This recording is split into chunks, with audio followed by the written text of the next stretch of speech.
everybody. Mike here with Sew for Less. And guys, I'm really excited about today. Today is a little bit of a departure from what we normally do. This is kind of a bonus show. But again, a very special show today for you guys. And of course, I'm joined by none other than the amazingly talented and super creative Donelle McAdams. She's going to be demonstrating some pretty amazing tools that she's created to conquer those pesky borders and corners that all too often get put aside and procrastinated. And I'm going to tell you guys, once you see just how easy she can make it, I guarantee you, you guys are going to grab some of those UFOs that might be on the cutting table or in the closet. And I bet you we're going to see some of those finished. So wanted to get a couple of things out of the way before we get started. Of course, if you've watched any of our Friday shows, that I'm joined by none other than Joe, our master keyboardist and commenter extraordinaire. So quick round of applause for Joe. Yeah. But we are streaming in 3 different locations today. So you might be joining us on Facebook, on YouTube, or on sewforless.com, which is kind of a rarity. We don't normally stream to sewforless.com, but super excited to be there. And it's actually probably the most convenient place to be. Of course, you can comment on any of those platforms, even on the website. But we're excited for anybody to join in wherever you're most comfortable watching. Again, we have organized everything on the website to make it a little bit more convenient. Joe, if you don't mind, so I'm going to have Joe put a link into the comments to get you to the website if you want to try that. And the reason that that is probably a little bit more convenient is because Donelle's going to be showcasing 6 different tools that she created today, and they're going to be available for purchase, obviously, and it's going to be right below the live stream. So it is probably the most convenient place to be. You can always go back there afterwards if you wanted to continue watching on YouTube or on Facebook. But it will be the most convenient place to be. Again, continue watching wherever you're most convenient. We are on Facebook, we are on YouTube, and we are streaming live on the website as well today. Again, you'll be able to comment on all of those platforms, so we'll be able to read your comments. If you guys have any questions, we'll be addressing them in near real time. We don't want to interrupt Donelle if she's in the middle of something. But we do recommend that you wait to shop until after the show is over. This way you don't miss any of the video. You can go back and rewatch it as well. If you do happen to navigate away, and of course this just depends on where you're watching it at, but chances are if you hit a product and you navigate away from the show, if you click on a product, just click on the back button either on your phone or your tablet or your computer, and it should get you back to the live feed. You may have to refresh the page. If you just happen to completely close out of everything, the fastest way to get back to the show is just to navigate back to the sewforless.com website. The reason I say that is that on the top of every page of the website is a link to the live stream. So we've tried to make it just as easy as possible. If you are on Facebook and you wanted to do it that way, you can go through either the Sew for Less live group or our Sew for Less Facebook page. So a lot of different ways to find us. We try to make it just as convenient as possible. But again, guys, easiest way to do it is just to go to the sewforless.com website and click on that link on the top of every page on the website. Joe, did you post that link for me? Okay, perfect, great. I have a little cheater script that I wrote for the show, so I'm kind of referring back to that right now. But so if you are watching on the sewforless.com website, as I mentioned, we do have the live chat. It's available underneath the live video feed. The live chat means that you can ask your questions in real time directly to Donelle, and we will work best to get those questions answered live. It is definitely the best part of a live class, the interactivity. And again, guys, don't be shy. Just to get everybody started and familiarized with the commenting system, I'll go ahead and get everybody started. So I'm curious, where is everybody watching from? Where are you watching from right now? Could be at the pool. You could be at a lunch meeting. It could be wherever. I'm just kind of curious. Where are you watching from right now? Of course, we're live from the Sew for Less studios, and Donelle is in Indiana. So if you happen to end up back on YouTube, as I mentioned, because if you click on the live link, you will not see the items underneath the live feed, so you'll have to go ahead and head back to the sewforless.com website. Guys, cool thing about today, all of the items that you see featured on the show, we have went ahead and included free shipping on any of those products. So even if it's just the ruler or whatever it is, if you see something that you like, all of those items do have free Sew and Saver shipping right now. So it's a great way to take advantage of, save a little bit more. And yeah, so yeah, there you go. Perfect, Joe. I see Joe just put that up on the banner. We don't use StreamYard very often, so we're a little bit new to this, but I think it's going to be a lot of fun. But Joe, you think, did I miss anything? I think that about got it. Yeah. Well, I know everybody's here for Donelle and not for me, so we're going to hunt and we're going to get my mug off of the screen here, and we're going to go ahead and get Donelle on there. Donelle, if you're ready, let's get it going. There you go. All right. Well, I want to welcome everyone to my sewing studio. And today we're going to have a lot of fun. I'm going to show you on actual projects how to use these particular tools. So I have just kind of mocked up here. It's a cheater piece of fabric. Don't tell anyone. But I have quilted it so that I'm going to be using this center part here, this 9 patch, is going to be what I want to see when I'm completely finished with it. So pretty much it's just a matter of what I've got here is just a sample. I've got my batting, I have got the top here, and I've got my backing. So I quilted it just like I would do a tic-tac-toe board. You can see here on the back what that looks like. It's just as if it were a tic-tac-toe board. And when I finish, I want to have my binding right at these side points and right up here, top and bottom. So with the tool that I'm going to be using, you can do a lot of different things. Today, I'm going to use it how it's written in the instructions. And I'm going to show you these instructions because all of my tools have picture instructions. Yes, they have words, but they also have pictures because I'm a picture person. I'll read the words if I have to, but I'd rather just look at the pictures. So you can see that when you get this tool, you are going to be able to use those photographs. Now, the first one is the very first tool that I don't know whether you say designed or whatever, but actually I guess it is designed. And it is the quick, easy mitered binding tool. Now, looking back, some of these names are like, oh my gosh, how would we keep all of those straight? Well, I named it for what it was. It's quick and easy, and it's going to miter your binding. So it's pretty much the name says it all. So when I first started teaching this method, we were using little file folder corners and, you know, all kinds of different things. And then I finally decided, hey, if all of my people in my store are using this, I might as well get this to be a product. So that was clear back in 2005. And we are still the only one that has a tool like this. So what we need to do on this particular piece is we need to cut out a 3/4 inch from that spot where I said I wanted it to finish. So I want my batting and my backing to be 3/4 inch larger all the way around. So I've got my cutting board underneath here. So I'm going to fold this piece back and I'm going to fold that backing underneath because I don't want to cut it. And now I'm going to use a ruler that's long enough to get that 3/4 inch. So if I just come right in here, that's at 3/4 inch right there. And so all in one cut, we're going to just cut that right off. Now, while I'm here, I need to just go ahead and cut this 1.5 inches, which is double the distance. And you'll want to remember that little technique when you're doing something else.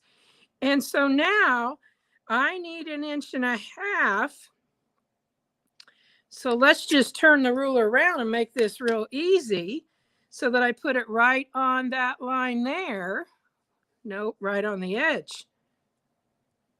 And we're just going to cut this so it's 1.5 inches longer. Now, if you wanted to go all the way around with the 3/4 first and then come back and do the 1.5 inches, you can certainly do that.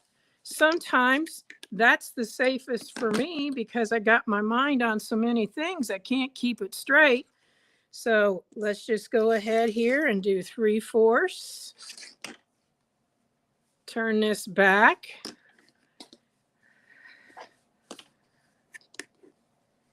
And we're coming from here, 3/4. You know, the old rule is measure twice, cut once. Sometimes for me, I have to measure 3 times or so. So there, that's cut off. And then we're going to come around here, making sure that's clear back there. Now, you might not have this much to cut off. You might only have just a little bit. But since I was making this so that I wanted that to finish right up around here, I have all that extra. So now's when I'm coming in with my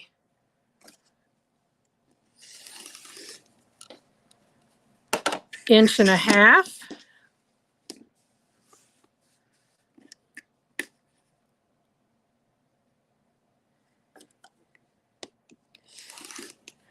Inch and a half, and I have one more side here.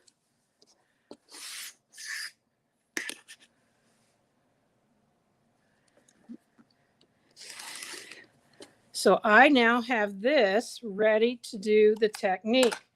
Now, I like to give a lot of hints when I'm working with teaching different projects and products. And so one that I'm going to give you, you may not be an actual quilter. You may be one that does all kinds of placemats and, you know, whatever, but maybe you don't actually quilt. In other words, put a needle and thread in and make stitches, or do ruler work or free motion or anything like that. I want to tell you, if you use batting, one of the things that you always want to do is check to see that you have the right side of the batting up.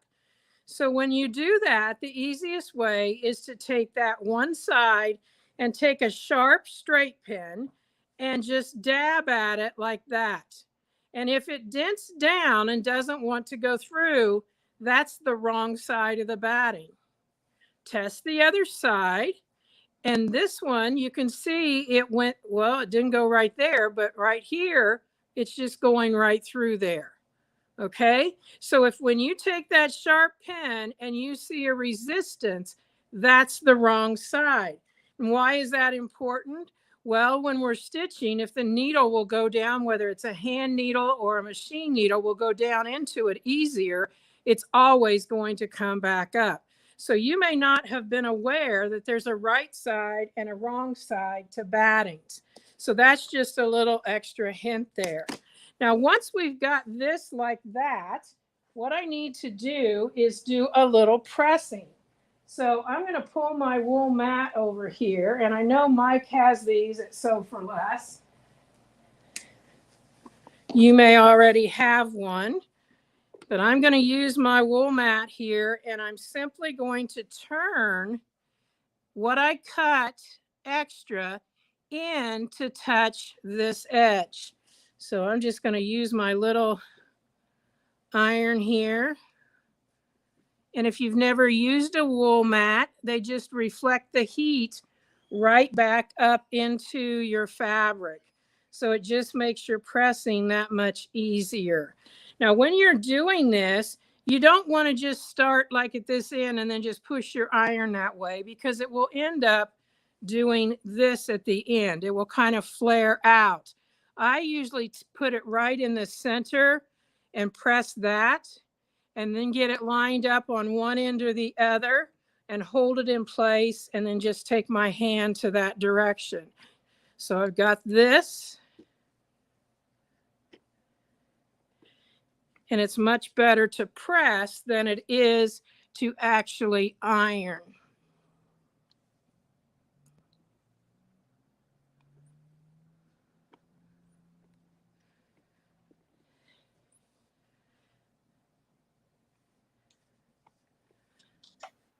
Now we've Donnell, got are you able to hear me? I certainly am.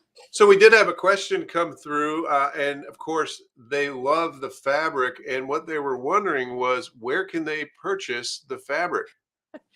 I will put it up on my website, which is sobizmarion.com. It's not up there right now, but I will. I just went in the back and pulled a bolt off and put it on. And so we do have plenty of it that we can sell.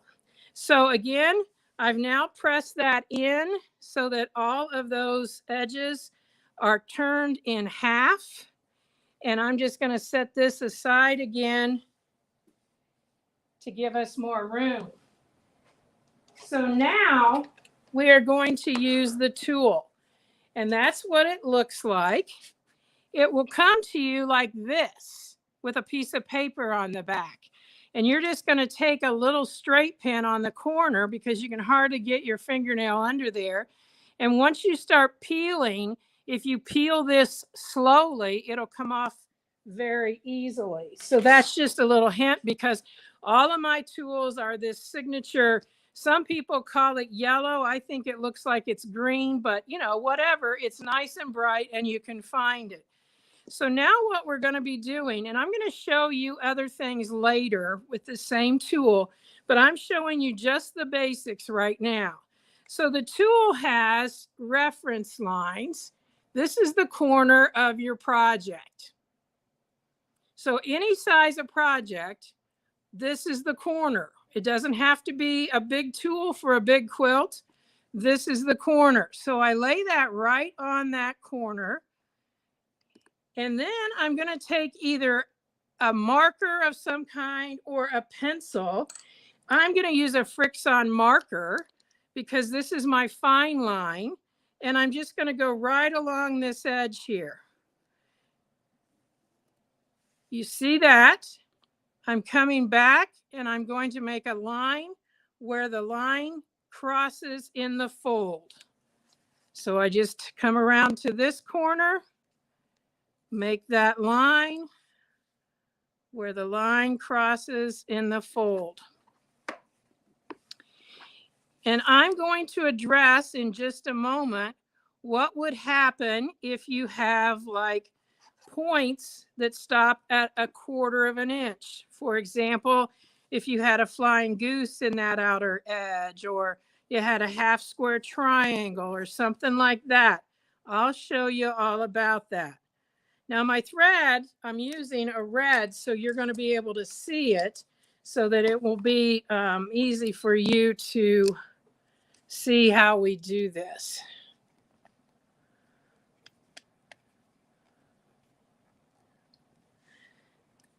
So the next step, you're just going to take your fabric. I just like to turn my project over and pull this back so that you're making that into a point at the corner.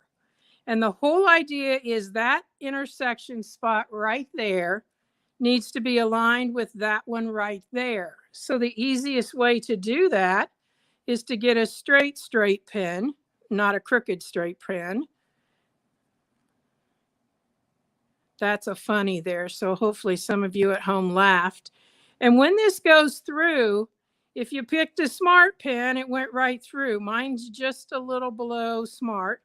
And so now I took it back out and I put it right back where it's supposed to go. And now I'm going to pull that down flat, hold my thumbnail there and my fingernail on the back and pull my pin back and put that in place like that. So I'm going to do this corner. So we did have another question. Kathy was asking, can you use this tool on a binding that you are sewing onto the edge of your quilt? Nope, this is all for bringing the back to the front or the front to the back. The tool I would recommend for what she's asking is the Bound to Fit tool by Sew Steady. It's the perfect tool for doing an add-on binding. It actually looks like this, and I use it for joining my binding.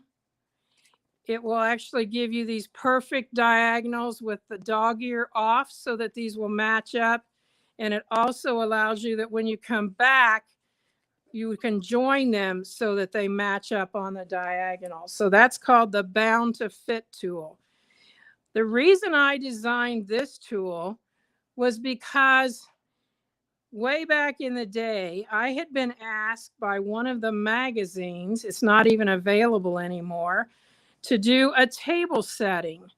And I had to make 12 placemats and a table runner using a border print. Oops, I forgot to mark those. So anyway, I was like, oh my gosh, I do not want to do an add-on binding on 12 placemats and a table runner. I don't like to do an add-on binding if I don't have to at all. So that's when I came up with this tool so that you can do these very quickly. I'll have them done while you're making that 2.5-inch binding. With that all said, I am going to tell you there are some quilts that need the add-on binding. There are some projects that when they're made, the only option is the add-on binding. So you're going to have need for both, but in a lot of your projects, baby quilts, placemats, that kind of thing, you're going to be able to save a ton of time by doing the add-on binding and bringing the back to the front. So now what I'm going to do is I am going to be starting closest to the fold in the middle, and I'm going to come forward. I like to just pick it up and pivot and go back, but if you want to back stitch, you can, but you're going to be starting and stopping right in the middle. We do not sew this part of it. So you're going to stop at your pen, and I don't sew over pens. So I'm going to definitely make sure. So I came forward, and now I'm going to reverse. Well, I thought it was going to go in reverse. Nope, didn't want to do that. So I guess I've got it on the wrong setting for that. Here we go. So let's just do that one more time. Come to the end and stop. And like I said, I like to just pivot it around if it's a smaller project, because that way I can see coming to this corner. So I'm right there. So I'm going to leave my needle down and pick up that foot and pivot again. Now, after you get used to this, you can do the reverse and that will be just fine. Now, like I said, I'm using red thread so you can see what I've done here. Now, what we're going to be doing is we're going to be using some regular scissors, shears, and cutting that off, and then just cutting this point. So we're going to go to the next one. This one I will reverse so you can see me do that.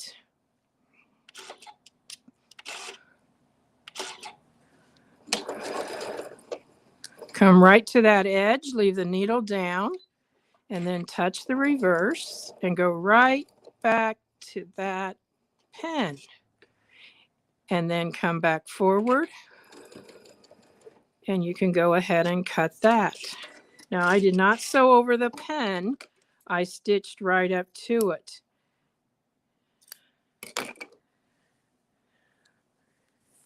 So got one more here.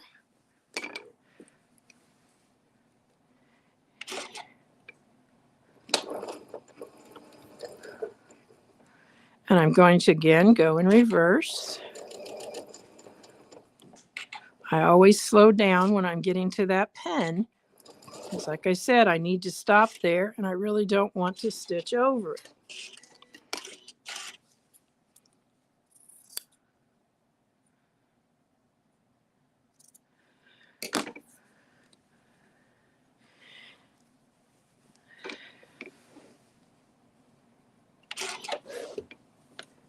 Keep that good and flat so that it's stitching right on the line that you drew.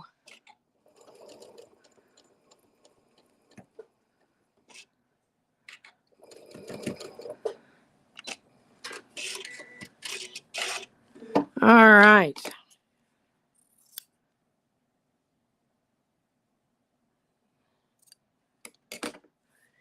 So now you can see I've kind of made this upside down little bowl, but all I need to do is take either my finger or a point turner, and I'm just going to take that and push that back down in there, turning out that point. Don't use anything sharp because you don't want to push that on through and have a hole in there.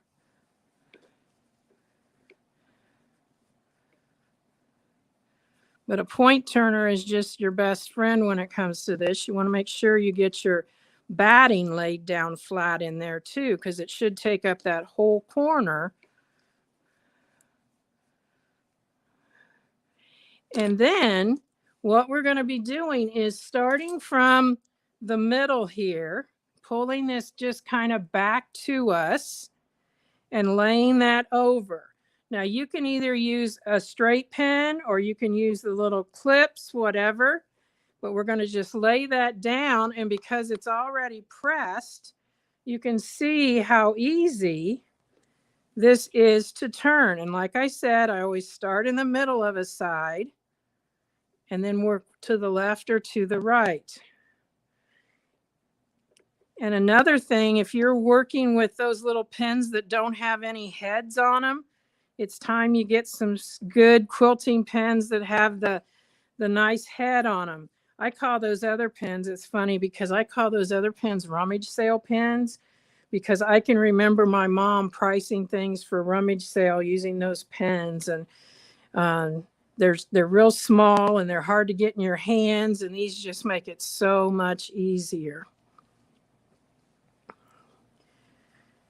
And you can see that this is pretty much ready for stitching. So I've got half of it here. I'm just going to go ahead and do just that half so that we can see what we're going to be doing. So I'm going to use, and I'm just going to tell you this is what I use on almost everything. I'm going to use a narrow zigzag. You could use a straight stitch. You can use a decorative stitch. You can use whatever. Now, the reason I like to use a zigzag is because if I use a straight stitch, you see how my fabric just kind of comes there and it's kind of bundled up there. It's just a little extra. A zigzag just kind of evens that all out. So that's why I like to use a zigzag on this. So I'm going to set the zigzag, but I'm going to adjust it because I don't want it like 3 millimeters wide. I only want it about 2, and then I'm going to adjust the length. Now, we're going to test this on a piece of our scrap to see if it's what we want. And once you get this, write it down so that you can use it again next time and you won't have to do that setting. So I'm going to show you that there is pretty close, except I'm going to distance this out because it doesn't need to be that close together in the stitching. Now I'm sewing on a Janome M7 today, and what I have it set at is a width of 2.0 and a length of 1.8. So let me show you what that looks like. And I can guarantee you, even though it's supposed to be accurate across the board, you probably won't be able to depend on those numbers. You're probably just going to have to test it yourself. So now when I go in here to do that stitching, I'm just going to put it so that it is just a little bit left of center. So if you have a guide foot, you can use that. I'm going to just use my regular foot here so that you can see it. And it's just, like I said, a little left of center. Now, I don't want to sew over those pens. And I usually use my point turner somewhat as a guide like this. So it just kind of lays down there and guides that fabric right in. When you get to the corner, the easiest way is to leave your needle down in the fabric in the left side. Raise your foot and turn it and then reposition. I'm going to take this pin out, and we're just going to come down this other side. But you can see how my point turner just kind of holds that. You could probably use a stylus or your purple thing or anything just in front here to hold that in place. So we're just going to finish that part up.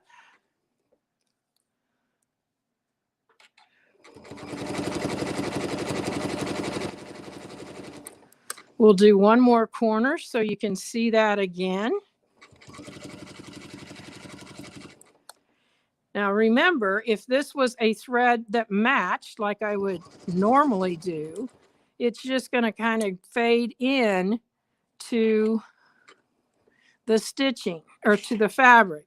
Now I'm too far this way in talking. I let that go too far, and that might happen to you too. So what I'm going to do is I'm going to touch either my needle up or my hand wheel. If you do your hand wheel, always turn it towards you. And I'm just going to scoot this back to where I want it, put my needle back in, and continue on. Your corner's going to be fine. There's not going to be a problem there. But you can see how that just puts that right around that edge. Now I've got several projects I'm going to show you in just a few minutes that you're not going to see this because it matches, and it will make a whole lot more sense why I would like it. Now that's not offensive. That's the color of this right here. So, you know, you could use that way. It wouldn't be my favorite, but it would work. But notice these nice mitered corners, and it was easy as pie to do. And this is going to look a whole lot better once it's pressed. So hang on a second. While you're doing that, Donna, we've got some great questions coming in. Kathy Dwayne is wanting to know, can you make the binding not as wide? Yes, and that's what I want to show you some of those options. So this right now is 3/4 of an inch, and I'm going to show you some other options. Are there any other questions, Mike? Yeah, there sure is. And actually, Dale and Kathy was wanting to know the same thing. So it looks like she's also saying great demo and tips. And it says, can this border binding be made narrower or wider, which we're going to address? Will the same technique work? And then Carolyn is wondering, is the corner seam pressed to a side? No. She's probably talking about this. We do not do any pressing of that. It will lay just perfect when you go in here. You can see this. It's laying perfectly flat. And you don't want to do any pressing of this until you're finished with this stitching. Don't put your pins in and then press. That will create problems. I learned that early on. You can probably tell my background is in home economics. I was a teacher for 7 years before I opened my store. And I learned early on that when you put a hem in, you don't do any pressing to that until the hem is finished. And it does make a lot of difference. And the same thing with this. Don't do any pressing until you're actually finished. But you can see how nice and flat that miter lays front and back. Boy, it really does look great. Yeah, and easy to do, because you can imagine being able to do those 12 placemats in a short amount of time. So let's go big first, okay? So let's say that you were doing, this is a polar fleece fabric right here, and this is a flannel, and you were making a blanket, and you wanted to have a nice flannel backing on your polar fleece. Now this can apply to many different things, but rather than just having that little tiny binding, the little one turning around, this one is 4 inches. So how did I do that? Okay, it's not doubled 4 inches. That would be expensive to constantly be doubling all this. This has a 1/2 inch turned first, and then the 4 inches. So if I had this, so this wasn't finished here and this was laying out, this is 4.5 inches out this way. So let's just use this mat here and put this on the edge like so. And so you can see this from here to there is 4.5 inches. So I would have cut that all the way around 4.5 inches. And then I would have gone back and pressed in 1/2 inch. And honestly, you guys, sometimes I go around first and just sew it at 1/2 inch. The stitching will be right on this edge, but it will not only stabilize that edge, it will make it so you know exactly where to press it under. And so you would do all of that. And when you are doing this technique, you're going to do it the same way. So you would have put this on when it's, you know, got the border laying out here, 4.5 and 4.5. You would have put this on and drawn the same way. And remember, the little hash mark goes in where this intersects with your fold. And so in that case, you would have drawn this and either got another ruler or pushed this out and made the line longer and pushed this down and made the line longer. And that's the way that you're going to be able to know where to turn this and make that little fold just like you did before. And turn this into the inside. And now you haven't wasted a ton of fabric because you only turned under 1/2 inch.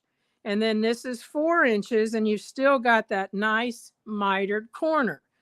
So you can do that in a lot of different sizes. I do it quite often on placemats. So here's a placemat. And all I did was the same concept. I wanted a finished edge of 2 1/4 inches. So I cut this 2 3/4. Okay, so there would be 2, that's 1/2. So there's my 2 3/4. I would have folded it in 1/2 inch, done that same idea, and then I've got my miter turned around. Now, interestingly enough on this centerpiece laid down here, there's nothing done to it. It's not quilted. It's not anything.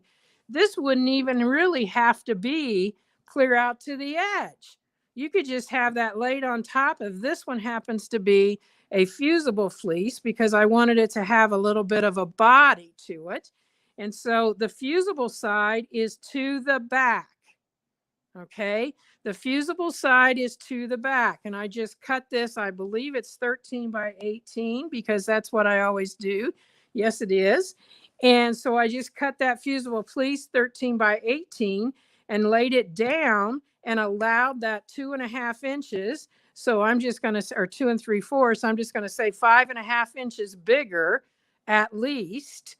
And then I did that cutting just like I said. It shows you in the instructions, because once you understand how to do the original one, just like the one that we did here, then you'll understand how you can work with this.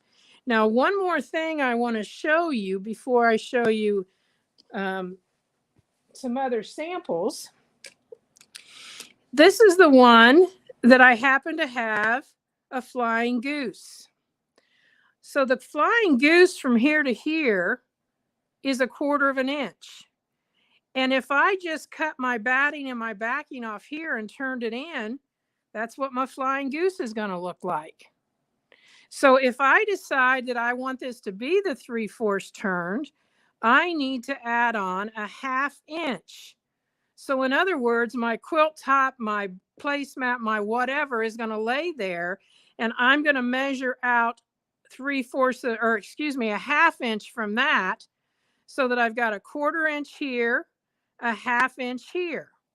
Because no one knows when I turn this up like that, that there's not fabric underneath there. And why does there need to be fabric? There's batting. That's perfectly fine.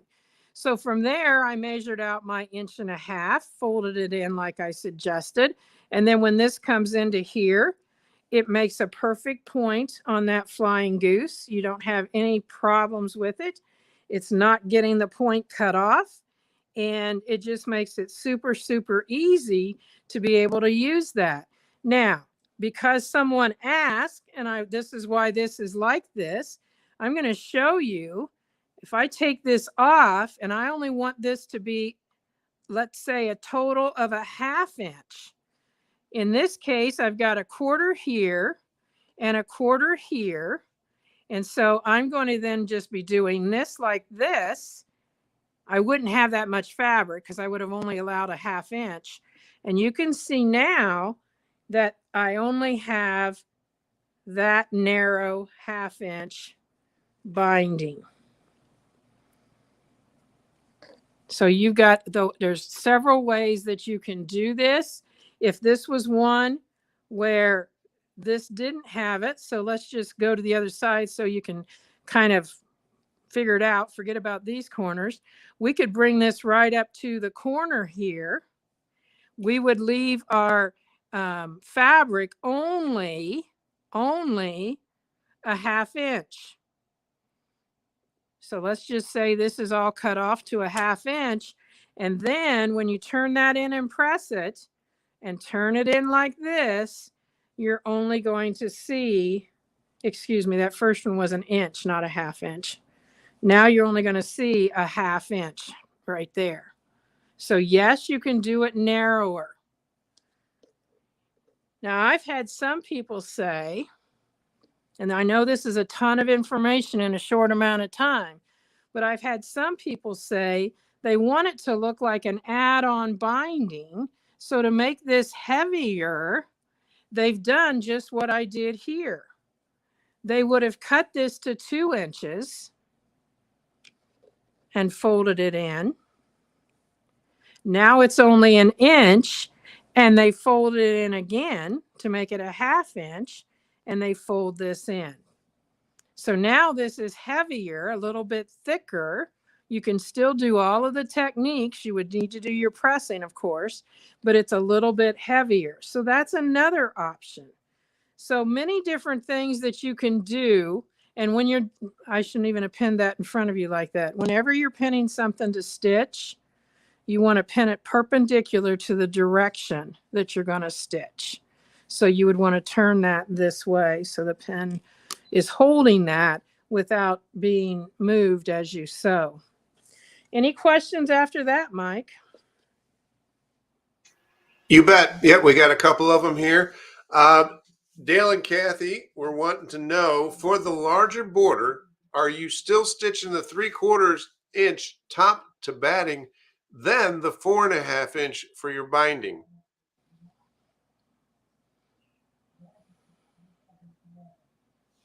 No. You're measuring out the 4.5, and I'm turning in a 1/2. There's no 3/4 in that.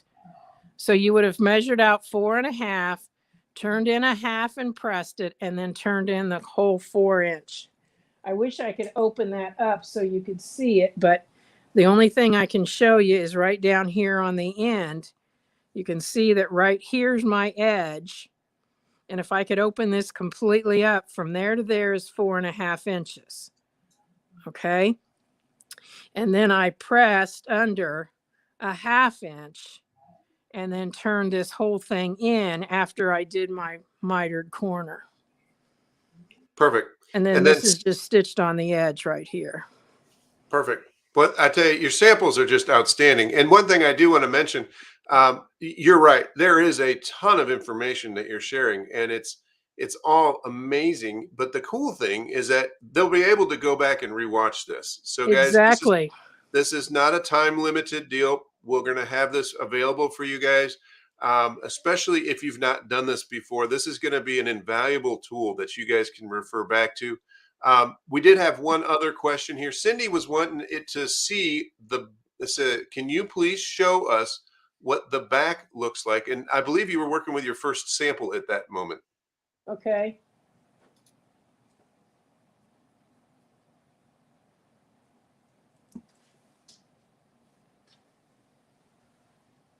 I can if I can find it. There it is. So this is what the back looks like. It's just the little zigzag. You can see that this is where I stopped with my quilting. And that's the thing you have to remember is if you're going to be turning it, you can't stitch right out to the edge because you don't want that out in there. So you just have to remember to, stop at that. Here's one that I'll show you. This is one of my samples. So like when I teach this, because I call this my 2-minute demo. So when we would have shop hops, I could sit on a stool and demo this day in and day out just because it's a simple sample. So this is what we did first. We measured out 3/4 of an inch, did our markings, turned it. This is what it looked like right here when we stitched it. This is what it looked like before, and then when we turn it, and this is what it looks like when you're stitching. But think about this. This was actually a quilt that I cut up. Okay, so that's my quilting that I did before I turned those edges. So this was like an 18-inch quilt. You can see this right here. So that I just cut it up into 4 pieces so I could show you the sample of what it was, how it works. So you can see on the back of the one that's stitched here how we look. And of course, again, when it's the matching thread, it just pretty much hides itself altogether. I've got samples here I'm going to show you at the end of all of these that are actual projects that are finished, but not with red thread. So hold on and we'll show you that. Now the next thing, what happened is I had this tool and everybody, the Quick Easy Miter binding tool. Remember, it's a binding tool. And everybody was like, right back at that time, starting to do the hexagons and the octagons. And they wanted to still be able to do this type of thing on their projects. So I came out with what was called the dual angle Quick Easy Miter binding tool. So the dual angle, the whole idea of that was that we would have 2 on the same template. So most of us don't know the angles, 120 degrees and 135 degrees. Those are hexagon and 135 is octagon, okay? So this is what that tool looks like. The hexagon is down here with the 120. The 135 is the octagon. And you're looking at that going, well, how in the world, Donelle, would I know what I'm supposed to do with it? Well, it's very simple, okay? So this is my project right here. All right, so it comes to the point down here at the point. This is a right angle. So with that one, you're going to be using the original tool that I just showed you. Okay, that's going to work perfect. What you go by are these lines right here. That fits. Now, if I come down to this corner here, that doesn't fit. It's these 2 lines. That doesn't fit there. So I don't care whether it's a hexagon or an octagon. I'm going to test these. Oh, looky there. I got it the first time. That line and that line line up. So just by chance, if I turned it around, you can see here's the line, but then it goes up this direction. So you don't have to know what the angle is. You don't have to know what the angle is called. You just take your tool and figure it out. And we do the very same thing. We cut up next to our edge, or if you want to add on, you're going to add on your batting. This is 1 3/4 inches. We pressed it all in just like we did before on all of the sides. And then we came back, and in this case, we pull this down right like this, draw that little shape. I think you can see it. Put the little lines right here, and we're going to turn it and do the same thing. And after we've done that, we're going to do these 4 that way.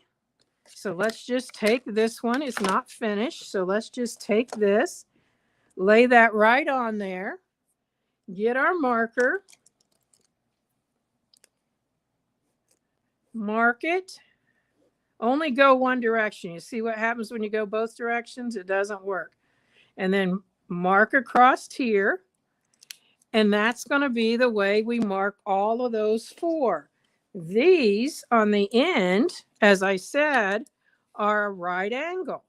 So I'm going to take this one, lay it like this. And for some reason, you guys, it just looks totally different than if it was on a 4-sided shape. But it's the same one, trust me.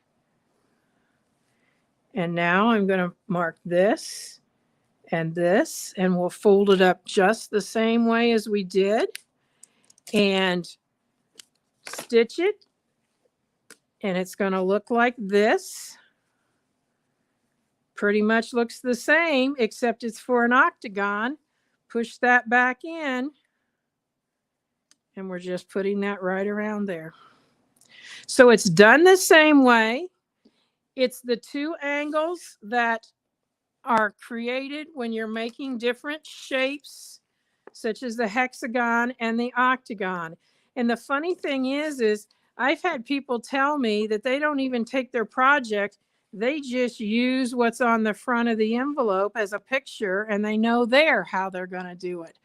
Because if your pattern has been printed on the cover, in actuality, in other words, they've taken a straight on shot, you're going to be able to do this same thing. So that's the 135 there. And if I turn this one around, this is the 120. And you can see it fits right on my picture so that I know, okay, that's what I'm going to do. And so rather than making these, I mean, I had no idea. This was a one-hit wonder. Crazy, crazy, crazy wonder. And I had no idea they'd come back and want it for this. So I said, well, you know what? We're going to use the same tool and we're going to make both ends on it to obviously save money. And the thing that you need to remember on this is this inside piece is the bulk of your project. This goes to the outer edge. So when I'm doing this, this corner, well, that's not the right corner. Let's come over here. This corner right here, it's not the right one. Let's go this way. This comes out. So this is in the bulk of my project. And always think of it that way. So that's how we do those 2 angles. And again, I have several projects I'm going to show you at the end that are all finished that way. So that's done pretty much the same way with just a little bit different angle. So those are the binding tools. So I'm now going to show you the border tool. And these were all driven by the fact that it's not easy to create a perfect miter. And so once you get started on it, it's like, okay, we got to figure this out. So let's make a tool for it. So next, it's the Quick Easy Border Mitering tool. And that Quick Easy Border Mitering tool has a little bit more instruction in it, because if you're doing borders, you have to allow extra fabric to be able to miter those borders. So that information is listed right here. It's a chart that's in the beginning of the instructions. And again, you can see they're all nice and pictured. The only thing I apologize for is the pictures are getting kind of, you know, the fabrics are not exactly what we would pick today, but hey, that's not a problem to me. It's the instructions that you're going for. So let's get down here and get a project. Oh, I got them right here. And so this happens to be the one that's on the front of the pattern. So I had a 12-inch square. It's actually a 9 patch. You can see I've got half square, what do you call it, quarter square triangle up here on the end. And so, you know, it makes it so that down here, we've got that point. We don't want to lose that point. And so we're going to be considerate of that. So what we do on this particular one is we are going to stitch the border. You can see it's quite a bit bigger. This one's out here. we stitch the border on. Now you would have the whole thing. I don't have it on here for the demo, but you would have the whole thing. But you stitch the border on and you stop 1/4 of an inch from the corner. So you can see right there, I've stitched it right up to that diagonal stitching because that should be the 1/4. And then I back stitched. And I always like to pin my borders on from the center out. And so in this case, I've stitched them from the center out and the center out. It doesn't matter. You can go the whole distance. But this one has also been stitched right up to that 1/4 of an inch. So right in there, you can see there's not any stitching. There's actually a stitch that's pulled out. They're supposed to be side by side, but there's not any stitching going this way or that way. And then it's time, you do that all the way around. And then we're going to use the tool to mark with. Now the tool, everybody calls it the boot because this is what it looks like. Now when I flip this around, I can use it this way or I can use it this way. I can see through it. But I have put a lot of markings in this, and the people who cut these for me have given me a scant 1/4 of an inch here. And I will tell you that when you're marking this, mark this with a fine line marker, like a Frixon fine line pen or a lead pencil that's very sharp, because you want to get an exact line on there. These lines don't mean much of anything. They are on there so that you will know when you have your border parallel to one of these lines. So your border might stop in the middle. It might stop almost to the edge here, but you're only looking for that to be parallel and laying straight. And then you can see on here, I've got your seam line from your quilt, and the outside edge is the raw edge.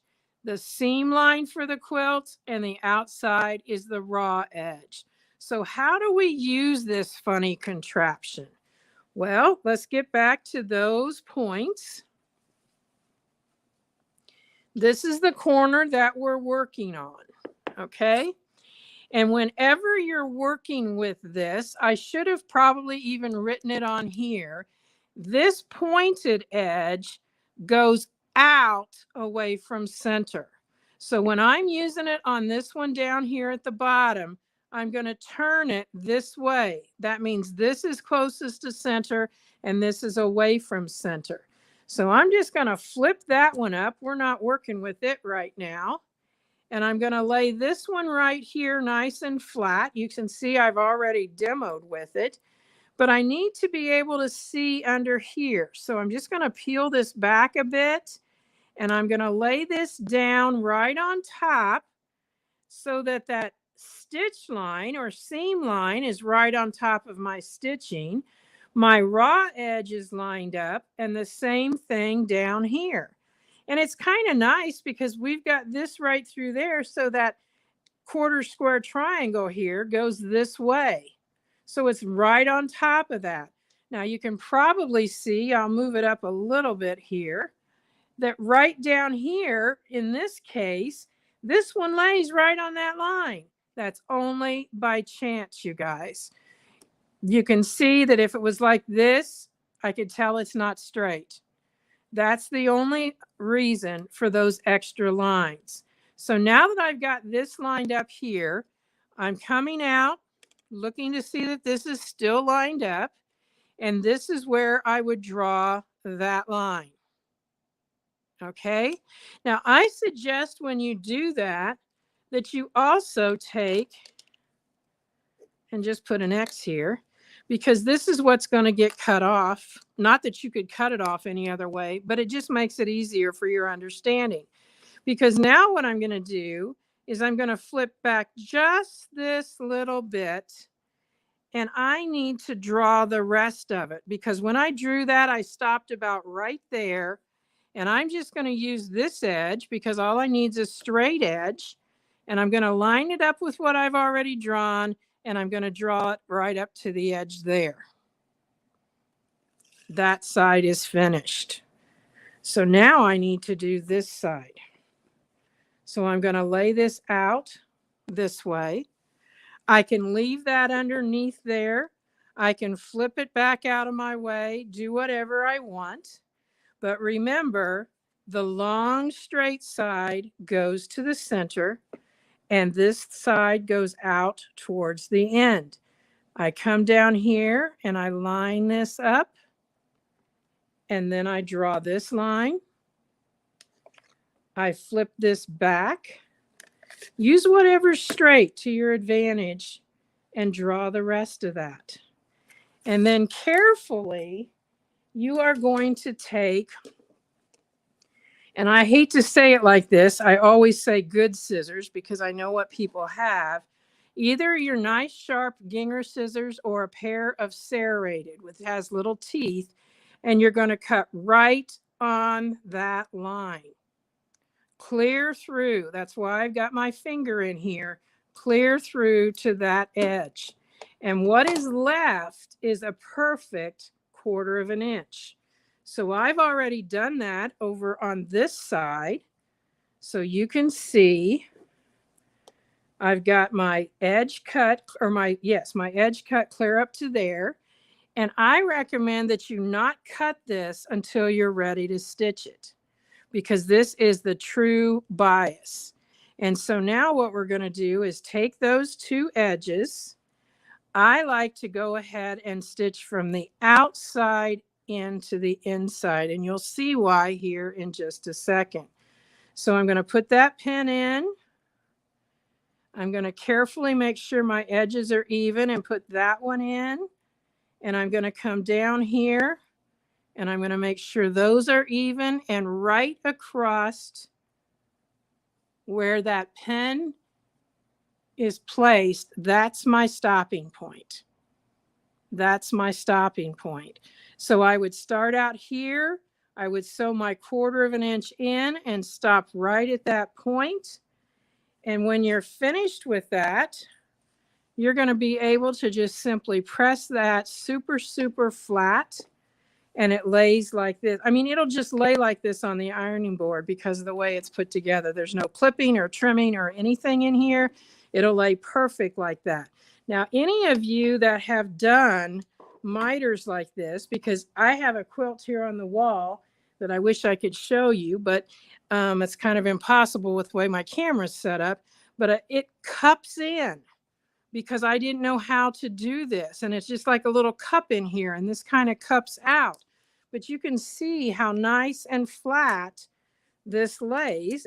If I get it back there, how perfectly flat that lays, and there's no little cupping or anything like that. So that's how you would do the perfect miter on a border. Now, the next step, let me see, Mike, are there any questions? You know, I got to be honest with you. I think that you're doing such a great job with all of your examples that you have. We don't have any questions. Joe, am I missing any? No. No, there was one, but I was able to do that one by myself. They were asking about instructions with the tool, and I just let them know, yes, you definitely get the instructions and the full color pictures. So yeah, you're going to have all of those things I was telling you. You can see right there is the pinning steps that I just did. And like I said, I was actually using the sample from this, and it's so easy to stitch that perfect 1/4 of an inch. Now that's where I would definitely use my 1/4 of an inch foot. You want to make sure you're using a 1/4 of an inch foot. Now the next question comes usually is, well, what if I have one like this and I've got 2 borders? Do I do all of that whole process twice? No, I only do it once. I sewed my narrow border, because this is the same one right here. I stitched my narrow border on, I pressed it, and then I do all of that process. Now I wanted to show you, I guess I don't even have it here, but when you're doing a wide border like this, you really don't even have, this is not the same fabric. That's my actually my selvage, but you don't have to take this piece clear out to the edge because you really only need it to stop about right there because your miter is going to be this way. So that's an option. I think it's on one of my other samples coming up here, but you can go ahead and put your borders all together and then do that mitering once, and you're going to have a perfect miter throughout the whole thing because of the way that tool is designed to line all of that up all in one fell swoop. So that makes it super easy on that. Now, interestingly enough, I think if you've been quilting for a while, you know that back in about 2011, 2012, so many people were doing attic window. And so they were using smaller things. And so I had some people come to me and say, hey, can you make this template smaller? Can I make this template smaller? This is a little wieldy. And I'm like, well, yeah, I suppose I can. And basically, I'm trying to think where my instructions went because they have the same instructions, only in a smaller package. But it looks like I have dropped them somewhere. So anyway, no, here they are. Anyway, this is called the Mini Quick Easy Border Mitering Tool.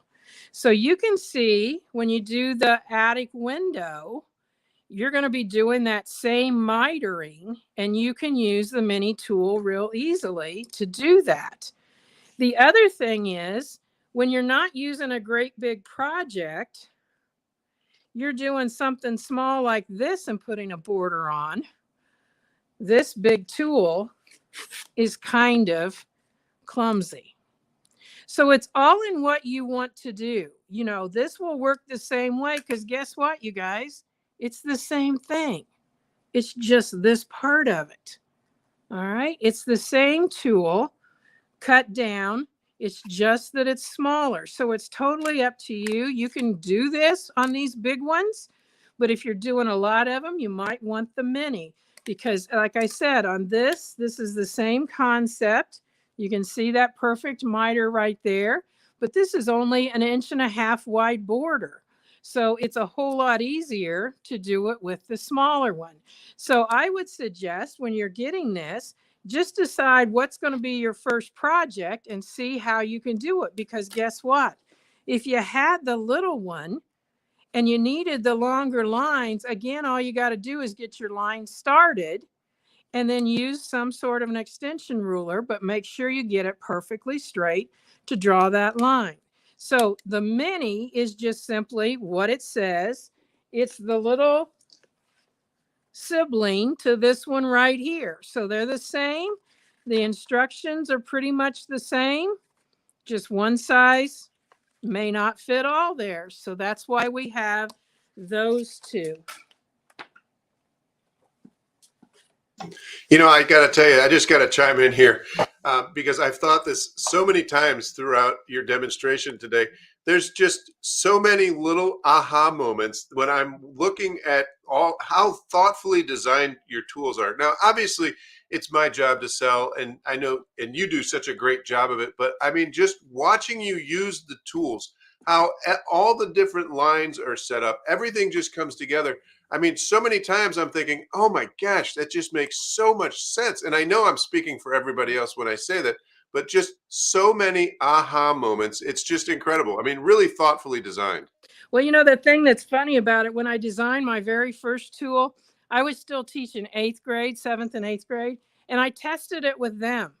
I took my advanced class of sewing and I tested it with them.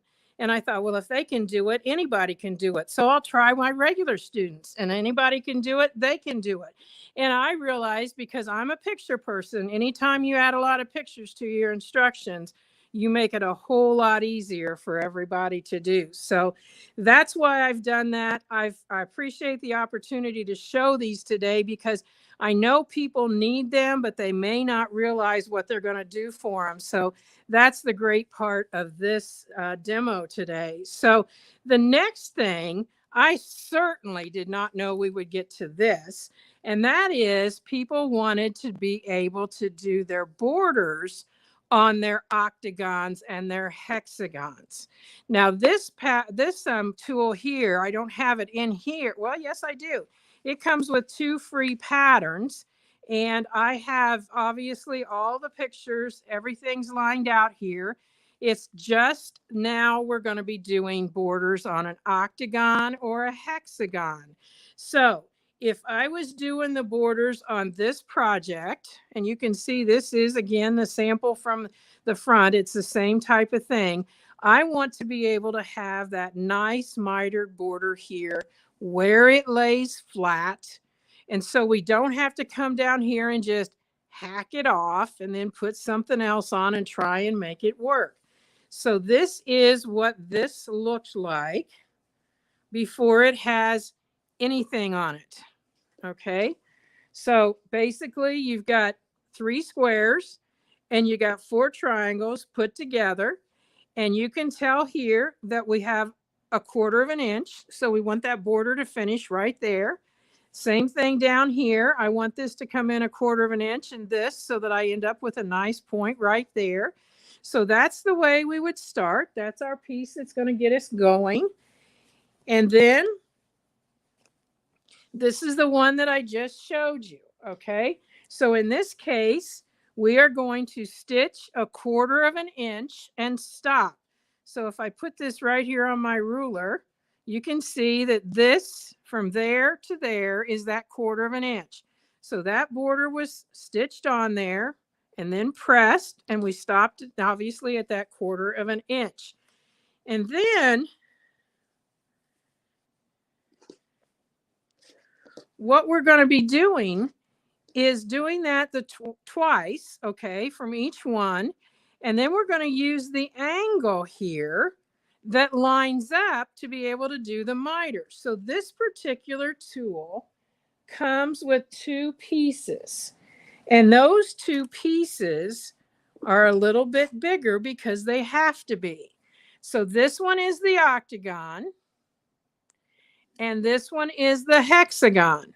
They look somewhat similar, but you can see down here they're different angles. So the same thing works. The lines across here are for parallelism. And by then I got to the point where I realized having a nice little hole here worked great, because when we're doing this, let me flip it over, we can then kind of put a straight pin right there to hold things in place. Now, when I look at this, I'm like, which one is that? I don't know. Remember, this is our quilt. The one with the hole in it is our quilt. And so I'm going to lay this down here. I don't believe that looks correct. Okay. So I'm going to take the other one and lay it down here. This is our quilt. And look there. My seam line lines up. My raw edge lines up. My seam lines lined up here. My raw edge is lined up. So this is the one I'm going to use. Again, this goes to the outside. So I'm going to flip this out of my way and lay this one down. Come back in here and line it up. And like I said, if you want to, you can get that right in there. And you could put a straight pin right there to hold it in place. I want to get it straight. And then this is where we would draw. Draw right down through here. And see down here, nothing lines up. Nothing down here lines up, but we can tell it's parallel. So we know that it is correct. So I'm going to draw that. Flip this back, draw the rest of that one, and then I'm going to change my direction and come over here, get this out of the way, flip it over. This goes to the outside. Did I flip it? Oh yeah, I was going for that seam. Here we go. Right there's where we want this. And now we look down here to see that it's parallel. We would draw here, flip this back, and then just move up and stitch or draw up to there. And then those are going to get cut off. they're going to get stitched together. And then when it's finished, obviously they're going to make that miter that continues this right on out to the edge. So it's going to come right off of here and continue on out. So that's what we're doing here today, huh? This one is a small octagon. Okay, this is one of your patterns that's in there. And this is done the very same way, except we're going to use the other one of these because, as you can see, let's pull this back up.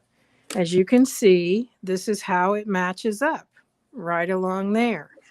So I've stitched these two seams on, stopping 1/4 inch from the edge. I came over here. Well, that one's completely finished. So I did my marking and then I stitched it.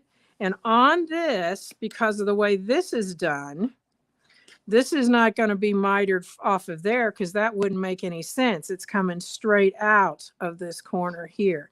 So this is an octagon quilt that is done with the miter. Now, that's all of the tools that way. They all have their purpose. You can't do a octagon with a mitering tool that is supposed to be for a hexagon. I mean, I've had people say, well, I can only afford one. And I just, you know, I just want one. Which one do I get? Well, what's your project? You know, that's just the way it is because of the complexity of the way the tools are designed. You can't just use interchangeably, I guess is the best way to say it. Now, I wanted to show you this, and then I'm going to show you some samples. On this one, I used the mitered border. I used the one that was for the 90 degrees, and then I used the one that was the dual angle to put those borders on. But then this is my back brought to the front using my binding tool, so that although this is way wider because it's 2.5, yeah, it's way wider than that, I used my back to the front to make it so it was like a binding. So you can see down here, I laid this on here. I determined what distance I needed here, and this is going to come and wrap around and take up 1/4 inch of that space. So this side is only sewn so far so that you can see that. And so we would then be using the tools to turn this. Obviously, it's too far gone that I can't put the tool up in there, but this would be turned down that 1/2 inch and then come up into here. That's probably why I stopped, is because I got too far into it. But anyway, this comes up and around so that it makes that binding that way. So I've actually used the binding tool to create this outer border to bring that around. Now, you got to remember, you can't just jump in and do all of this at once. You kind of have to get the hang of it, and then you'll have all of those what if moments. Okay, it seems like if I do this, then I could do that, and that will be factual for you. So let's see some of these samples now, because that's what's going to make it so that you understand why I love this. And you might have seen some of these because these are samples I have done on some of the events. So this was one that I did last year at the 4th of July. And you can see here, this is my backing that I brought to the front. And this is a hexagon. So my little corner, or my little points right here, are mitered right off of that hexagon. So this is the front, and I've brought that binding around. And so that's just makes it so it's just, you know, easy enough to do. I didn't have to worry about trying to miter this angle when I was doing my binding by doing an add-on binding. The next one is simply a rectangle And you can see that again, I have used, in this case, I used charm squares and put my project together, done my quilting, and then I brought the back to the front. So you can see, those of you that were asking what it looks like on the back, you can see my quilting. And then you can also see that little narrow zigzag that finished that front. There's the miter.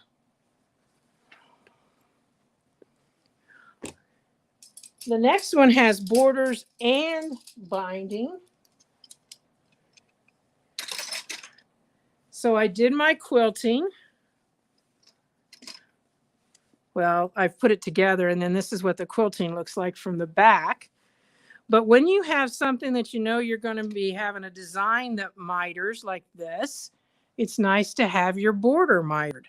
So my border is mitered right here, and this is just the stitching in the ditch to do my design. Now, in this particular one, this can't be mitered coming both ways. So you can see my design comes down here, and then I have a little quilt design in the corner, but I still have the miter right through there. And then I mitered my binding onto that. Let's come back here to see. Yeah, this is the opposite corner. You can see it real good on this because of the fact that that's a lighter color there. And you can see how this miters and how that's mitered in there. I think some borders look better with cornerstones, or they look better butted up like that. But there are many quilts that they are very enhanced by the fact that this is a mitered edge there. This is one of the ones that has the points here and here. And on this particular one, because of the design that I was doing, I didn't want this border mitered. So I had it blunt here, but my binding is mitered. So it just depends on what you're doing with your designing. From what I knew I was going to do down here with this kind of a sun ray type thing, it was not going to look right with the miter that way. So that's why I did it. And you can see the back side here.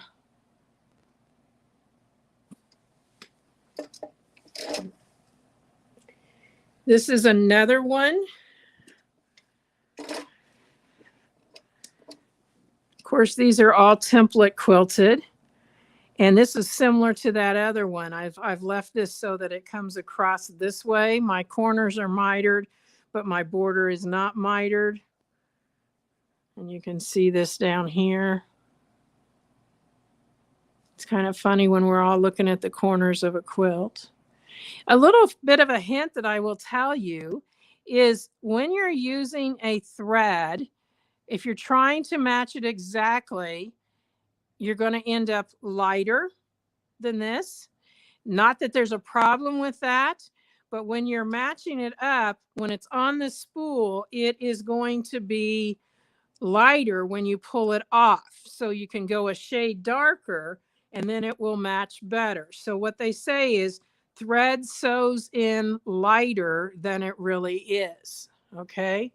Thread sews in lighter than what it really is.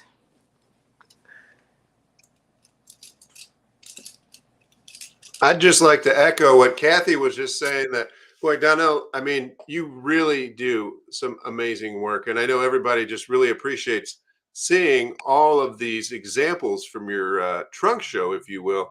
But I just wanted to verbally reiterate what Kathy said, that just great work, so beautiful. I mean, thank you. It's amazing how exact and precise you can get using these tools. And that's the main reason that I absolutely love them. I mean, it's just every single time it's quick and easy. I don't have to think, now what do I do here? You might be looking at your directions, but it's not going to be something that's going to be difficult for you. So this is another little trick, because I said I would show you how you can add things in. This happens to be a hexagon So I mitered my border, obviously here. My design works around that miter. Believe it or not, this is a heart template from our template quilting. This is a heart, and I only stopped at the top and then flipped it around to join these. And this is part of what we call template quilting, because that little frosted fabric is actually underneath and cut out. I don't know how much that shows up there, but this is what's fun about this. I had this whole thing ready to turn. The corners were here, and I was ready to turn it. And I was like, man, I want to put a little lighter fabric right in there. So I just took some 2.5-inch strips of fabric, pressed them in half, and stuck them down in there before I stitched it. I just have them underneath here. They're not connected in any way. This one's not connected to this. They just lay right down in underneath there. And then when I stitch that down, of course, then we get this little extra. And you can do the same thing with like rickrack. And I can't even believe I'm saying that, because I thought rickrack ended when my grandma passed away, which was quite a while ago. But no, it's big. It's still big. You can use all different widths of it. That could just lay right down in there also.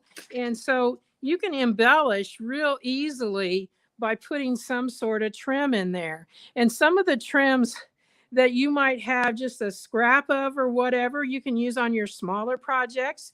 You don't have to put them on all sides. You could just put it on 1 or 2 sides or whatever. And, you know, it's just really a lot of fun to see what we can do with our different extra embellishment type things that we have. Now I'm going to step away from the mic for just a second to get a few more examples over here that kind of got out of my way. So I'll be right back. Well, I'll just jump right in here. I'm going to repeat what we were kind of talking at the beginning here. Guys, all of these tools that Donelle is showing, we do have free shipping right now on the website. That is for all of the items that Donelle is showing you guys today. They all have free shipping. Joe, if you don't mind, can you go ahead? We're going to go ahead and put that link in the comments one more time, because I do know that we've got about a third of you guys watching on Facebook, and this way you guys will also have access to the link. But again, all of the items that Donelle is showing today do have free shipping right now on the sewforless.com website. I'm not sure if that link is going to work. We may have to put the HTTPS : I'll take care of that in just a second here. But really just an outstanding amount of information. And that's one of the things that's really kind of cool about these live events.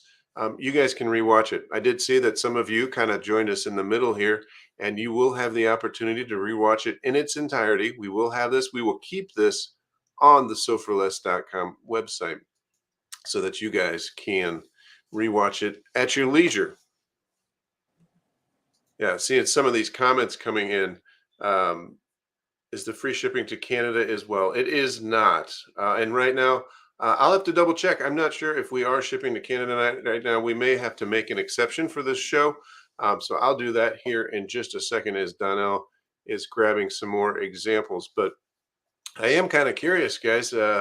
Have you guys used anything like this before, or have you tamed corners before using just the, I guess, standard method of pressing and kind of trying to line everything up without any tools? Because it just seems like everything that she's created is just, I don't know, very well laid out.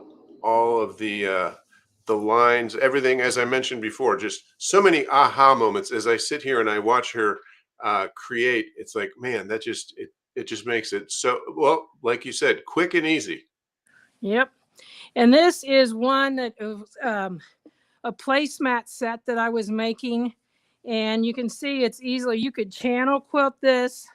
I think these kind of projects are what are fun. You can experiment on your machine. Maybe you want to do some twin needle. You've never done some twin needle quilting. You could do some twin needle quilting. This was done with templates from Westerly. These are the background fills, and these are a fun set to use. But you can see how fast that is to be able to just turn that back around to the front. And then what I did is I used my cutter and I cut out some leaves and had some fusible on the back. So I just fused those in place there. And this is another one of them. None of them are the same. I have a whole set of 6 and they're all different. And then this is another one that I was playing with. And this is one that does not have the miters or the borders or anything like that.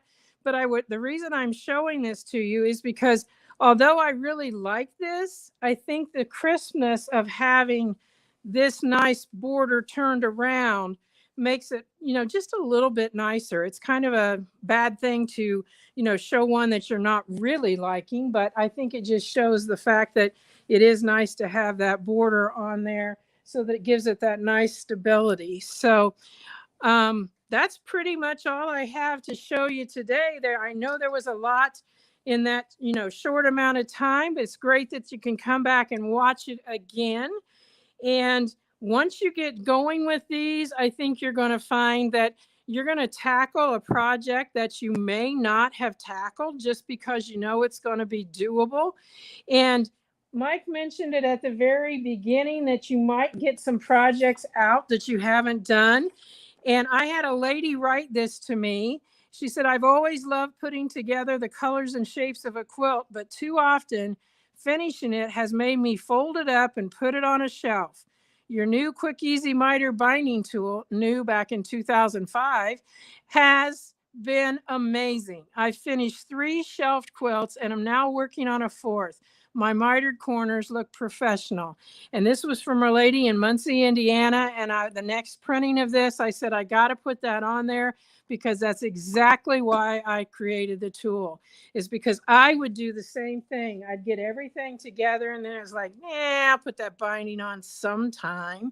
Now I'm going to be the first one to tell you if I'm making what I'm going to call an heirloom quilt, one that I'm like, I think that should be around 100 years from now and everybody should be able to look at it and say, wonder who Donelle is. I'm kind of joking there, but not. The add-on bindings are definitely a heavier and stronger for the long haul of a quilt. But how many of us are doing placemats and baby quilts and little wall hangings and that kind of thing that we really expect to be around in 100 years? And so that's why this is so usable. Whenever you're making a baby quilt or you're making placemats or, wall hangings that are seasonal, that are only out for maybe 3, weeks, 4 weeks, it's just so much easier to put this type of a finish on them. Now that's different for the miter borders because a miter border is just something for aesthetics, what you like, what it looks like. And as I look around, I've got 12 quilts hanging here in my studio. And as I look around, when what can draw your attention to them is how they're finished. Did I miter the corners on that one? Did I put a cornerstone in and wish I had mitered it, and that kind of thing. And so going forward, take out those things that are in your closet or on your shelf or whatever, and get one of the tools and finish them up. And going forward, you can always remember that this is an option if you add that extra fabric onto the backing. And sometimes it definitely even saves you money by doing it that way. So I hope you've enjoyed it. I hope you've learned a lot. Watch it again. Don't ever hesitate to ask questions. All of the tools, as I said, come with a picture on them. And some of them even have a QR code. And that QR code will link you to a demo. That lady doing the demo probably doesn't look the same as she used to, but you know what? It is what it is. So thanks, Mike, for allowing me to join you and Sure. your people. And So really been a pleasure. I got a couple of things that just some loose ends here real quick. One is, did you want to show that centering ruler real quick? Oh, yeah. Look at it. It's right here. And I didn't even say anything about it. Thank you. Centering ruler is probably the one that I can't even hardly keep up with right now. And the reason for that is I use it in a ton of different ways. First of all, it's a 12.5-inch ruler. Starts here at the edge, goes to the other end, 12.5 inches. Bingo. No big deal. It does have the 1/4 inches here. So if I'm measuring something, it's easy enough to put those on the lines and see through my ruler. But the other side of this starts in the center and goes out to 6 on either end. And the whole idea of that is this makes centering my borders when I'm doing designs easy. It also allows me, I'm just going to show you this because let me take a quick guess. Okay, so this was cut 9.5 inches wide, I think. And so it's 9 inches. Well, I needed to find, after it's stitched in, I needed to find the center here. So I can put my 0 about where I want it. And then I look over here, and on this side, I'm looking on these. And I look over here, well, lo and behold, where I thought was center, that's perfect 4.5 there. But over here, it's about 1/8 of an inch off. So all I need to do is split that difference. Just like that, and now I've got my perfect center. Something as simple as that takes the headache. I love math and science. You can tell by the way I've designed my tools. But you know what? I want to take all of the math out of it when I'm teaching. So when I say center that, and this lady comes up and says, well, Donelle, mine's just a little bit off, yada, yada, yada. And you got the tears because I don't want to have to divide 8 7/8 in half and figure that. Neither do I. So all I'm going to do is put where I think is about center and then look here, following the numbers down here, and I can just center that up and find it. And so that's just one of the easy ways that I can use that. Now I'm going to show you something because this is what I was doing right before we went live today. So let me get it here.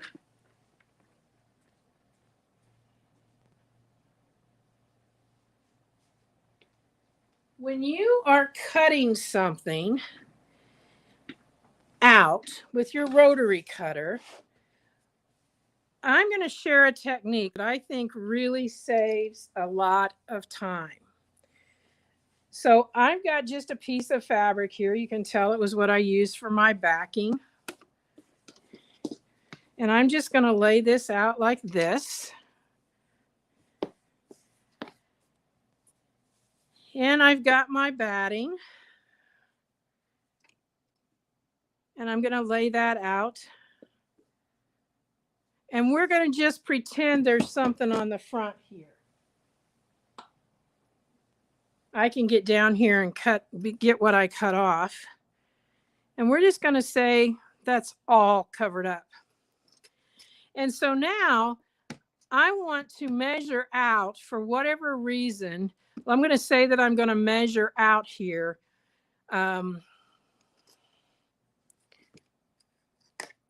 3 inches. This ruler, I'm going to pull it back just a little bit. This ruler is 2.5 inches wide.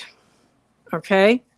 So the easy way to do this is to take this ruler, count in 2 lines because that's 1/2 inch, and then take my 2.5 inch ruler and butt it up against there.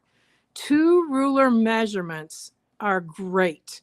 Whether this is using this ruler, which I do like because of the fact that with this one I can get up to 4.5 inches. But right now I put this on 1/2 here, and with this, if I go to cut this, this is my 3 inches. So I now have a shorter ruler that's getting everything lined up and a longer ruler that I can just go ahead and lay there. I can even let go of that one and I can go ahead and cut this. And that's another reason I use this ruler a lot. And if you do any kind of marking or quilting with this, I actually quilt along the side of this with my ruler foot. And I've put stable tape on the back of this ruler.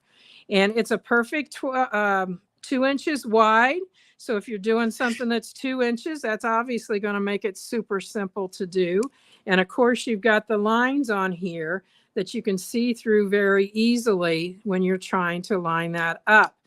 I like the fact that when I'm doing this, it almost illuminates my edge here of my ruler because of the color that it is. And you can see through this on any color of fabric. So a centering ruler, I can't even begin to tell you. I've got 3 here right now because sometimes I want something that I can actually measure a diagonal that's longer, and I'll use 2 of them together. If this ruler here is over at the cutting table, I'll just lay these 2 together, and then I've got my long diagonal. So I can't tell you. It's kind of like if I ask you, what do you do with your microwave? Can you do without your microwave? And you probably say, oh, no, don't take it away. And I say, what do you do with it? And you're kind of like dumbfounded. I heat up water. Whatever. It's not like you're going to run off a list of things that you can do. And that's kind of the same thing with this centering ruler. I use it all of the time. It lays right beside my table, my sewing table. I've got one at the cutting table. I actually have multiple machines set up in here, and they all have one because I use it so much. Now, if you have one of the Sew Steady tables, you've got to measure. I don't know if you can see it clear down here, but you've got a nice measuring piece right down here. But I can't pick that up and put it on a piece of fabric.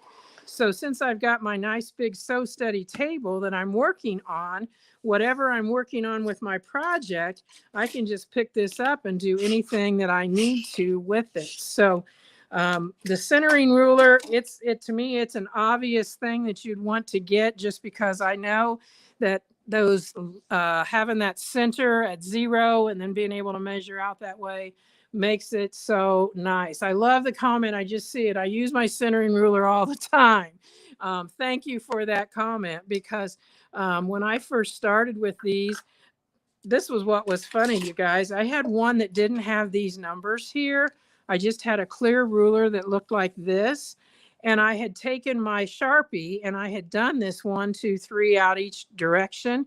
And I was at a show, and the guy across from me, guess what he did? He cut rulers. And he looked at mine and he said, if you really like that ruler like that, we can custom cut that for you. And I'm like, well, duh, why didn't I think of that? Because it was just the thing to do. So great idea, great thing that he kind of approached me with my aha moment, where I was like, nah, I didn't even think about doing that. And here I have all of these tools. So anyway, I think you'll love it. Get yourself one.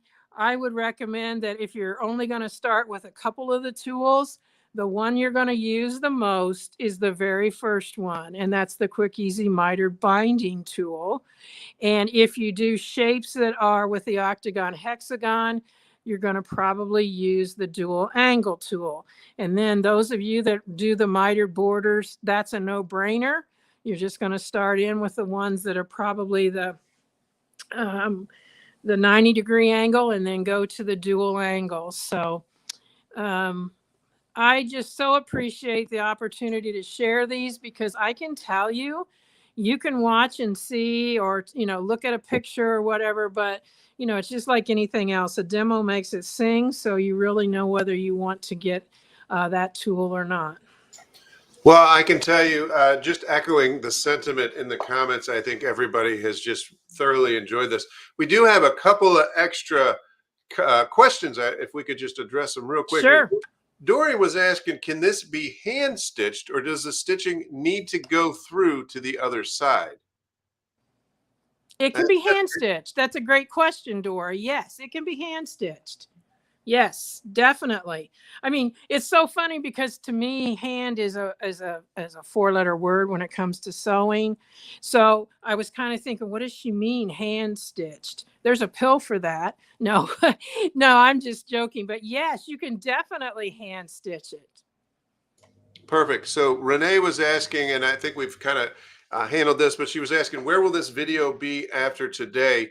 And I'm going to go ahead and post that in the comments one more time. We've got a quick and easy link for you guys. We've created a shortcut link to make it a little bit easier, and I'm typing this out as I'm trying to. Let's see if I can do this here. Yeah. Oh, no, that's not right. One moment. See what happens when you try to do too many things at once? So that link will not work. So one moment here. We've got a special link that we created to make it a little bit easier to remember, and I keep hitting the wrong button. Nope, there it is. You know, with any live show, you might as well just figure something is going to go wrong. I guess if the worst that happens is me mistyping, that's a pretty good show. So let me just kind of scroll through here. A lot of comments regarding the tools. Again, Judy's saying that she's been doing it by hand, and this is fabulous. Silver Rapture Creations, never seen this type of tool before. These are great. Cindy, I have always used the standard method. She loves this so much more.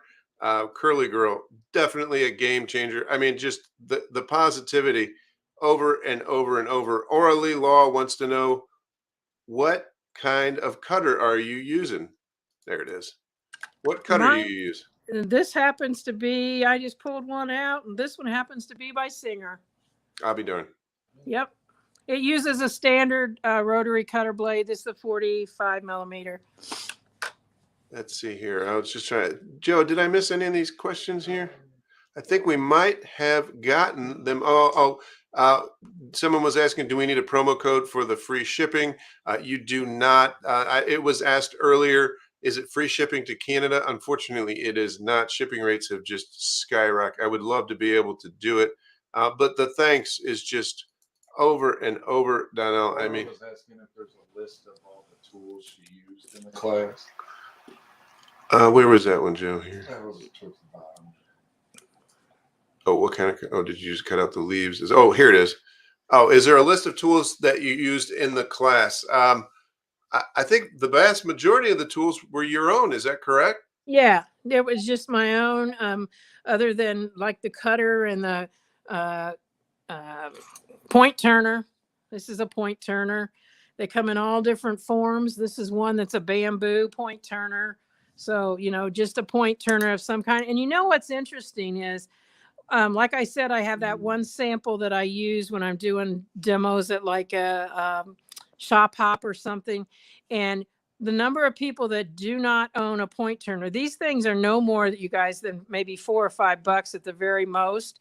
But these are just wonderful. They're the home ec teacher in me is jumping out.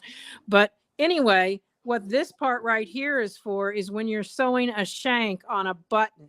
Okay, so you know how you're supposed to sew it so that the threads are long. This is for building that shank. This is a low shank, and this end down here is a high shank. And this can also be used on your sewing machine when you're machine sewing buttons, because you can put it right in there like that, put your foot down and do the zigzag, and it will create that shank. And so the same thing with this, it would be that way. But just a little bit of information there. It is a ruler. You can't hardly see the numbers. I'm not sure why they do it other than the fact that that's imprinted on the plastic. But obviously, I just mainly use it for that point turner. So that's really the only other things, other than I've used a couple of markers and, you know, scissors. And I will tell you, if you have not invested in a good pair of scissors, I know Mike has scissors there, and I'm not sure what brand, but get yourself a good pair of scissors that you put under lock and key. I've literally seen people who have put an actual lock on their scissors so nobody uses them. But it makes all the difference when you go to do your cutting and any type of creations that you're working on. I was just highlighting some of the comments there. It's pretty funny. A lot of people have said that they've had that tool for years, didn't even know about the helper there. Yeah, yeah. I do want to mention, excuse me, R&K makes an exceptional point turner. I know it's a little bit more expensive than what you were just referring to, but we sell quite a few of those. It's a weighted version. I'll put that in the show. That would be great. I've seen that. It is a great one. And I will tell you another thing that they have that's a great product that you may carry. And I'm not sure it's R&K. This is Femore, but that's their curved tweezers. If you have a serger or if you're doing template quilting, these are a good little item to have. And most of you probably don't know that I do have an online store, but before that, for 35 years, I had a quilt shop. And I'm telling you the truth, I never sold something that I didn't like. So when I would order something, I usually only ordered one because I wanted to test it out. And there were times when it's like, nope, take that. I'd tell my store manager, nope, take that off. That thing's worthless. I don't want that one. I don't like that. And that sounds kind of like, well, who does she think she is? Well, you know what? I want the tools to last, number one, and I want them to be worth something, number two. And if you could see right now my area, I have a magnetic bar that's about a foot long, and it is magnetized so it fits right on the bar of my light that's above my sewing machine. And I have so many things hooked right to that because of the magnet. And Mike has these cool little things called, I thought I had one loose here, but that are called halos, and they're little stretchable. Boy, I gotta have one of those to show. Where is it? Anyway, they're little stretchable bands that are on a sticky thing. Here's one. Nope, that one's attached. Anyway, they have a little band around it that you can put anything. And I've got like 5 of them up on my edge here because they don't need a magnet because they stick by themselves. And you can put anything in them and they will just conform to that shape. And so those, here we go. I knew if I talked long enough. I was just going to say, if you need, I got a machine with them on the back here too. Yeah, So Joe's going to split go. screen. Oops. Yep. There you go. So this is this little piece you just peel off and it'll stick to anything. You can see this rotates. So some of my items go in this way and some go this way. But even like you can see those things are not the same size, but this little guy conforms right to that. So it's right up there on that light and that magnet hasn't. So all my tools that I use all the time are right handy for me to use. And so those are called halos. I think they're $14.99 or something like that for a pack of 12. And I mean, it was like a no-brainer. These are just awesome. I mean, they just really are. And the thing that's cool about those, if you know a teacher, even like people who lead retreats and things like that, they love these because they can keep their markers on their whiteboard handy, so they're easy to find. And so anyway, I'm just telling you these things because I find that when I have my sewing area in order and somewhat organized and have my tools that I need, I have a whole lot more fun when I'm doing my projects. And I don't consider these things ugly. These are just what it takes to, get a stitch out that you did wrong.